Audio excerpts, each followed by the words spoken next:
로마서 12장은 사도 바울이 그의 복음의 핵심과 구원의 진수를 설명하고 난 다음 복음의 핵심과 구원의 감격을 누린 사람들이 살아가야 할 삶에 대하여 말씀하기 시작한 장입니다. 그 중에서도 12장 1절에서 3절까지의 말씀은 바로 하나님의 백성으로 살게 된 그들의 삶의 가장 핵심적인 원칙을 알려주고 있습니다. 그 핵심을 저는 하나님의 백성들은 영적인 예배를 드리며 사는 존재다 말씀을 드렸습니다. 영적인 예배, 말하자면 여러분과 저의 몸과 삶을 통하여 하나님께서 기뻐하시는 예배를 드리는 것이 영적인 예배라 말씀을 드렸습니다. 말하자면 이 자리에 오셔서 드리는 예배만이 아니라 여러분의 살아가는 삶의 현장 속에서 여러분 자신을 드리는, 몸을 드리는, 살아있는 제물로 드리는 예배를 가리켜 영적인 예배라 말씀을 드렸습니다. 그런데 이 영적인 예배의 핵심에는 그것이 바로 하나님께서 기뻐하시는 예배가 되어야 한다라는 사실이었습니다. 여러분과 제 마음이 흡족해지는 예배가 아니라, 여러분의 구미에 딱 맞는 예배가 아니라, 이 예배가 하나님께서 기뻐하시는 예배일까라는 것이었습니다. 또다시 부언하자면 여러분의 삶과 삶의 자리에서 여러분이 행하는 모든 것들이 하나님이 기뻐하실 만한 것인가 아닌가? 예수 믿는 사람들도 돈 버는 일 해야 합니다. 예수 믿는 사람들도 최선을 다해 공부해야 합니다. 그런데 그 모든 것들이 하나님께서 기뻐하실 수 있는 것인가에 대해서 좀 더 집중해야 한다라는 말이었습니다. 세상은 돈을 벌면서 살아갑니다. 그러나 그 돈 버는 일이 하나님의 기쁨이 되기 위한 돈 버는 활동이라면 그게 영적인 예배다라는 거죠. 여러분과 여러분의 자식의 삶이 참으로 잘 되는 일이 하나님께서 기뻐하시는 것이 되도록 만들어 가는 것이, 그것이 영적인 예배라는 거죠. 그러려면 사실은 우리에게 가장 중요한 게 뭐냐면 하나님의 성령이 우리를 다스리셔야 한다는 겁니다. 하나님의 성령이 우리 안에 들어와서 우리를 자꾸 움직여 가야 한다는 겁니다. 여러분과 제가 영적인 예배를 드릴 수 있는 존재가 되는 것이 아니라 하나님의 성령이 우리를 움직이고 우리를 자꾸 끌고 가서 하나님께서 기뻐하시는 영적인 예배를 드리는 존재로 만들어 가셔야 한다는 것입니다.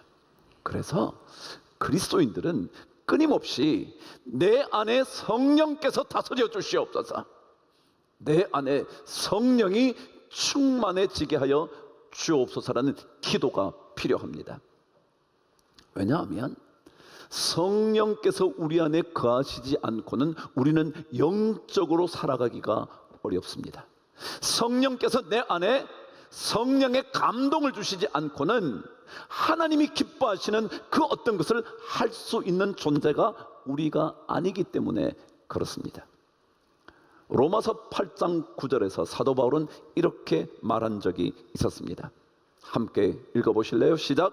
만일 너희 속에 하나님의 영이 거하시면 너희가 육신에 있지 아니하고 영에 있나니 누구든지 그리스도의 영이 없으면 그리스도의 사람이 아니라 그랬습니다.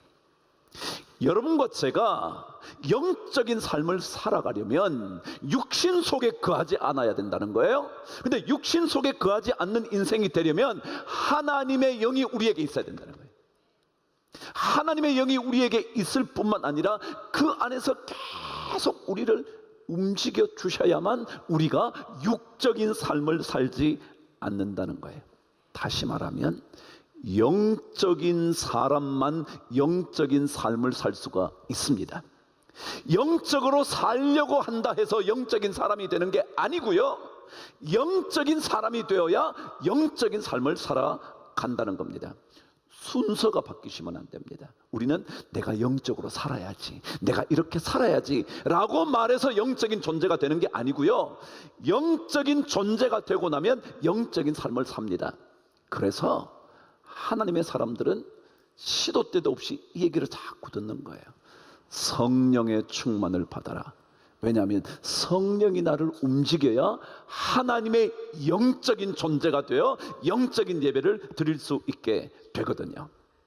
고린도전서 2장 14절에서 사도 바울은 또다시 이렇게 설명을 합니다. 왜 영적인 존재가 되어야만 영적인 예배를 드릴 수 있는가? 2장 14절은 기록합니다. 읽어보실래요? 시작. 육에 속한 사람은 하나님의 성령의 일들을 받지 아니하나니 이는 그것들이 그에게는 어리석게 보임이요 또 그는 그것들을 알 수도 없나니 그러한 일은 영적으로 분별되기 때문이라 그랬습니다. 뭐라고 기록되어 있냐면 육에 속한 사람은 하나님의 성령의 일들을 받으려고 하지 않는다는 거예요.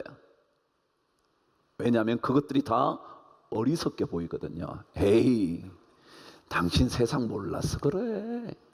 세상 살아가려면 그렇게 살아서는 안 돼. 끊임없이 세상이 그렇게 말하기 때문에 하나님의 일들을 알 수 없는 거예요.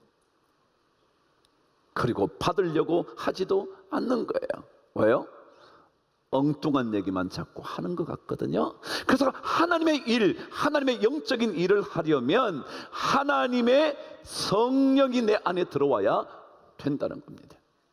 그래서 사도 바울은 이 영적인 예배를 드리는 자들을 위하여 1장부터 11장까지 반복해서 구원의 복음의 핵심을 계속 얘기하는 거예요. 그렇지 않고는 우리는 영적인 예배를 드릴 수가 없거든요.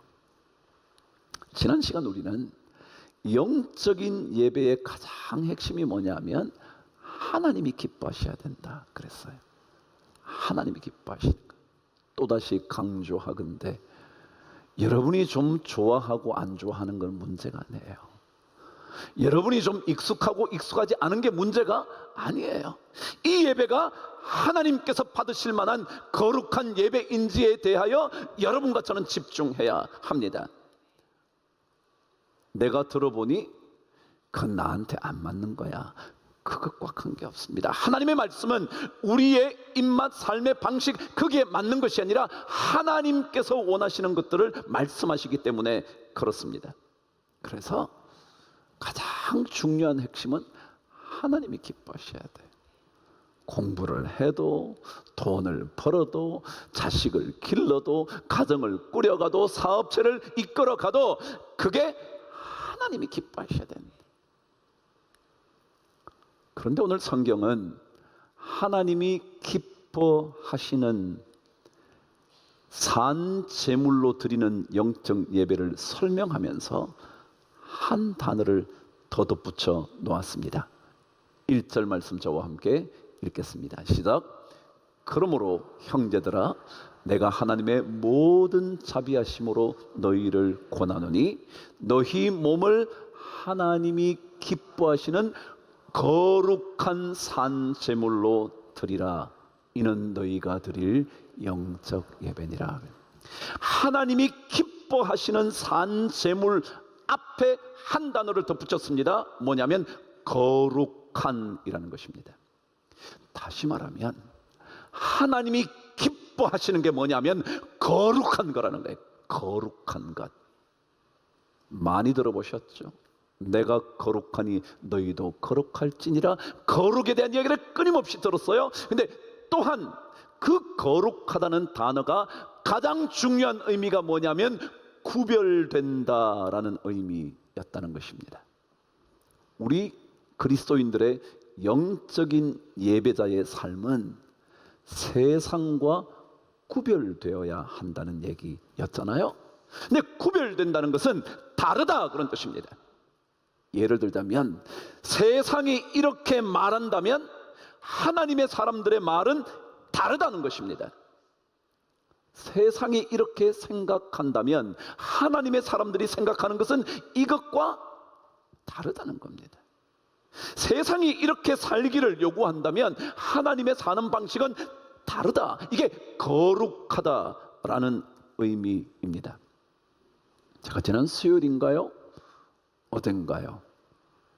강남은 거대한 정신병동이다라는 책을 여러분에게 소개했습니다. 강남에서 30년 가까이 정신과 병원을 운영하는 의사의 책이라 그랬죠. 근데 그분이 그런 얘기를 했습니다. 강남 사람들의 모든 이야기를 압축하면 이 두 마디라는 겁니다. 첫 번째가 너 돈 있냐? 두 번째가 너 얼마나 있어? 라는 거랍니다. 대화를 하는데요, 결국 나중에 보면 그래서 너 돈 얼마 가졌는데, 그래서 너네 집 어느 정도 사는데, 그래서 너 한 달에 수입이 얼만데 라고 모든 것이 거기에 집중된다는 것입니다. 그러면서 그가 이렇게 말했습니다. 이것은 강남의 이야기만이 아니라 대한민국 전체의 이야기입니다. 그랬습니다. 강남만 그런 게 아니에요. 강북도 마찬가지예요. 사실은 알고 보면 그래서 너 돈 얼마나 버는데, 그래서 너네 집에 돈이 얼마나 있는데, 그래서 우리 자식들도 알게 모르게 친구들을 만나면 그 모든 돈의 수량화로 사람을 평가한다는 거예요. 그게 전부다라는 거예요. 여러분, 세상이 그렇다면 하나님의 사람은 그것과 다르게 말해야 하고 생각해야 하고 그리고 행동해야 한다는 것입니다. 그러면서 그 지연이는 그 책을 쓰면서 그렇게 말을 했더군요. 독자들이 맹목적으로 돈을 추구하는 삶에서 벗어날 수 있게 되기를 기대하면서 이 책을 썼습니다. 돈을 버는데, 아니, 돈이 최고의 목적인가요? 돈이 최고의 목적. 너 공부 잘하는 것 돈이야. 너 직장 구하는 것 돈이야. 너 사업을 할 때 제일 중요한 건 돈이야. 이 돈을 맹목적으로 추구하는 삶에서 조금 빠져나오기를 기대하면서 이 책을 썼다는 거예요. 그래요. 우리랑 생각이 좀 비슷하죠? 우리 예수 믿는 사람도 영적인 삶이라는 것이 모든 것이 돈으로 귀결되는 게 아니잖아요. 그러면서 그가 말합니다. 돈보다 중요한 여러 가지 가치들을 되살리고, 그 다음 말이 인간적으로 좀 살아갈 수 있는 길을 고민하는 계기가 되기를 바라면서 이 책을 썼습니다. 조금 더 인간적이었으면 좋겠다는 거예요. 왜요? 돈으로 모든 것을 판단하지 말고 전부 다 돈 얘기, 뭐 네가 얼마 버냐, 한 달에 이거 하면 얼마 수익이 되냐, 이걸로 하면 얼마나 이익이 좋으냐, 이런 얘기 말고 좀 더 인간적으로 살았으면 좋겠다는 거예요. 그래요. 그런 삶을 사는 게 좋겠죠. 그런데요, 제가 한번 물어볼까요? 인간적으로 살면 괜찮을 것 같으세요? 그럼 도대체 인간적이라는 게 어떤 건가요? 어떻게 살면 인간적인 걸까요? 그러면서 그가 그렇게 말합니다. 부모들이 자녀들을 기를 때 돈 그러지 말고 그 아이들로 하여금 좋은 인간관계를 통하여 배려를 배울 수 있도록 가르쳐 줘야 된다는 거예요. 그래야 애들이 나중에 돈 하지 않는다는 거예요. 자, 그러면 제가 또다시 묻습니다. 그들이 혹은 우리가 좋은 인간관계를 가지면 되나요? 아니요. 여러분, 우리 인간은요, 성경이 말하는 그대로 우리 모두는 전적인 부패와 타락의 존재입니다. 그래서 인간적으로 살다가도 내가 진짜 그 사람을 인간적으로 대해줬는데 상대방이 나에게 비인간적으로 나오면 못 참아. 나 인간적으로 살았어요. 내가 인간적으로 그에게 대해주려고 애를 썼어요. 그런데 만일 그 상대방이 인간적이지 않으면, 그래, 너 같은 거하고는 절대로 안 만나. 관계가 끝인 겁니다. 이게 인간적인 거예요. 배려를 배운다고요? 여러분, 제가 그랬잖아요. 배려를 해요. 한 번 해요, 두 번 해요, 세 번 해요, 10번까지 잘했어요. 그런데 배려를 받는 그 사람이 자기에게는 하나도 배려 안 하는 거예요. 왜? 세상은 그런 거거든요. 그러면 그때부터 인간관계가 깨어지는 거예요. 그러니까 이분이 물론 모든 사람이 그랬으면 좋겠지만 인간은 전적인 부패의 존재라 그렇게 할 수가 없는 거예요. 또다시 말씀드리긴 해요. 왜 우리로 하여금 우리 몸을 영적인 예배를 드리라 그러냐 하면, 영적이지 않고는, 성령의 도우심을 받지 않고는 우리는 전부 다 세상과 똑같이 한다는 거예요. 그래서 세상과 구별되지 못한 거룩하지 않은 삶을 살게 된다는 것입니다. 그래서 성경은 또다시 영적이 되어야 인간적이 되는 게 아닙니다. 영적인 존재가 되어야, 다시 말해 성령께서 우리를 자꾸 다스려야. 그래서 예수 믿는 사람은요, 다른 어떤 기도보다 성령이 계신다고 믿으신다면 성령이 나를 좀 다스려요. 성령이 나를. 그렇지 않고는 우리는 한두 번 인간적인 삶을 살다가 한두 번 배려하는 인생을 살다가 금방 뒤집어질 수 있는 거예요. 그래, 결국 돈 많아야 힘쓰는 거지 배려한다고 되는 게 아니야 라고 말하게 되고 말 겁니다. 우리는 세상과 조금 달라야 합니다. 조금 더 다르게 살아가야 합니다. 그럼 혹시 낚시를 해보셨나요? 저 어릴 때 낚시를 했습니다. 했다기보다 큰형님께서 좋아하셔서 따라다녔습니다. 그럼 낚시를 하면 뭘 해야 돼요? 미끼를 만듭니다. 그래서 아침에 가기 전에 뭘 하느냐면 미끼를 준비합니다. 미끼의 첫 번째는, 그 당시에는 1위가 지렁입니다. 그러니까 땅을 파는 겁니다. 땅을 파면 거의 지렁이가 있습니다. 그럼 지렁이를 잡아서 봉투에 담아서 낚시하는 데 가는 겁니다. 그래서 저는 뭐 해야 되느냐면 옆에서 지렁이를 뜯어서 낚시 바늘에 끼우는 겁니다. 두 번째 중요한 낚시의 미끼는 떡밥이었습니다. 떡밥을 주물럭 해가지고 그 낚시 바늘에 이렇게 붙이는 겁니다. 저는 이것까지 해봤습니다. 구더기도 좋은 미끼입니다. 그런데 요즘은 그런 살아있는 미끼도 쓰긴 하지만 인공 미끼를 사용합니다. 훨씬 더 화려하고요, 그리고 훨씬 더 향기롭기도 하고요, 심지어 미끼에 털이 달려서 물결이 치면 이렇게 해서 물고기들이 고기로 오도록 만드는 겁니다. 그 미끼를 물면 그걸로 물고기의 인생은 끝입니다. 이게 미끼입니다. 근데 미끼를 미국 사람들은 영어로 베이트라 그럽니다. 근데 베이트라 그러는데 낚시하는 사람은 알 겁니다. 그걸 뭐라고 부르냐면 루어라고 부릅니다. 루어, L-U-R-E, 루어. 그 뜻이 뭐냐면 유혹하다, 유혹한다라는 단어입니다. 물고기를 유혹하는 겁니다. 그것을 물도록 유혹하는 겁니다. 그래서 만일 그 물고기가 유혹하는 루어를 무는 순간 그의 삶은 끌려다니는 인생, 끝난 인생이 되는 겁니다. 루어. 여러분 낚시점 있는데 가보시면 루어 판다고 그럽니다. 루어를 판다. 세상은요 끊임없이 우리에게 유혹하는 미끼를 던지는 겁니다. 그래서 우리 그리스도인들이 영적으로 살려면 그 유혹하는 루어를 끊어야 합니다. 아니 그것과 다르게 살아야 거기에 유혹당하지 않습니다. 그렇지 않으면 우리는 순식간에 그것을 물고 맙니다. 그때부터 그 유혹한 그것이 우리의 인생을 끌고 다니는 겁니다.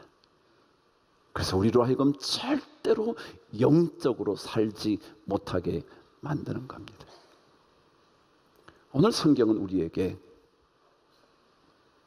하나님이 기뻐하시는 거룩한 산제사, 거룩한 산제물, 거룩하다 그것은 세상과 달라서 세상의 미끼에 물려들지 않을 수 있도록 우리에게 권고하는 겁니다. 내가 하나님의 모든 자비하심으로 너희를 권한다. 근데 이것을 오늘 성경 2절은 또 다른 말로 이렇게 설명을 했습니다. 거룩한 산제물에 대하여 2절 앞부분은 이렇게 기록합니다. 읽어보실래요? 시작. 너희는 이 세대를 본받지 말고라는 것입니다. 거룩하다는 것은 구별된다는 것이고 다르다는 의미입니다. 다르기 위해서는 이 세대가 말하는 것을 따라가면 안 된다. 본받으면 안 된다. 그것처럼 해서는 안 된다 라는 말입니다. 그것과는 다르기 위하여 이 세대의 풍조를 따라가지 않는 것입니다. 우리는 조금 달라야 합니다. 세상이 말하는 것과는 조금 달라야 합니다. 세상이 생각하는 것과 추구하는 것과는 조금 달라야 합니다. 여러분과 제가 세상 속에서 살 수 없지 않을 텐데, 살아가야 할 텐데, 그 속에서 산제물 몸으로 하나님께 드리려면 조금 달라야 합니다. 말 조금 바꿔보시죠. 생각 조금 다르게 해보시죠. 우리는 이 세대를 본받지 않습니다. 우리는 이 세대의 생각을 조금 거부합니다. 왜냐하면 이 세대는 우리에게 진정한 행복을 줄 수 없거든요. 여러분, 신앙생활은요 조금 더 영적으로 살아보는 거예요. 세상적으로 사는 게 아니고요, 세상이 말하는 대로 말해보는 게 아니고요, 세상이 이렇게 하라고 미끼를 던져도 그 미끼를 물지 않는 거예요. 그러고는 거룩한 하나님이 기뻐하시는 영적인 산제물로 내 몸을 한번 드려보는 거예요. 그게 예수 믿는 거예요. 저는 여러분과 또다시 한 주간을 살게 된 평범한 인간에 불과합니다. 여러분도 마찬가지. 우리 모두가 성령의 움직이심을 받아서 여러분과 저의 말과 생각과 행동이 세상과는 조금 다른, 그래서 구별된 거룩한 영적 예배를, 그래서 마침내 하나님이 기뻐하시는 그 예배를, 세상처럼 살아가지 않는, 세대를 본받지 않는 그런 멋진 인생 우리 모두가 꼭 살게 되기를 주님의 이름으로 축복합니다.